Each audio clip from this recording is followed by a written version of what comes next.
నంద్యాల జిల్లా డోన్లో టీడీపీ ఆధ్వర్యంలో ఆర్యవైశ్యుల ఆత్మీయ సమ్మేళన కార్యక్రమం నిర్వహించారు. డోన్లో ఉన్న ఆర్థిక ఇబ్బందులు, వైసీపీ ప్రభుత్వంలో చేసిన వ్యాపారంపై విజిలెన్స్లు కేసులు పెట్టి దాడులు జరిపారని ఆత్మీయ సమ్మేళనంలో వారు తెలిపారు. తనను ఎన్నికల్లో గెలిపిస్తే ఆర్యవైశ్యులకు అన్ని విధాల అండగా ఉంటానని వారు హామీ ఇచ్చారు.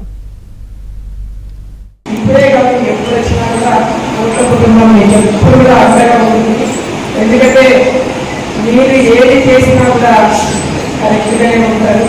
అదేవిధంగా వీళ్ళందరూ కూడా మాట్లాడినారు. మేము అన్నం పెడతాము, అన్నం పెడతాము, అన్నం అందరికీ పెడతాము ఖచ్చితంగా. ఎందుకంటే సాధించి ఒక పిల్లలు అన్నం ఇచ్చి వాళ్ళ రుణం తీసుకోలేము అనే ఇది ఉంది. అందుకని అన్నం పెట్టి మేము రుణం తీసుకోవాలనుకున్నాము ఏమో మాకు తెలియదు, కానీ మీకైతే నేను రుణపడి ఉన్నానని మాత్రం ఖచ్చితంగా కూడా తెలియదు.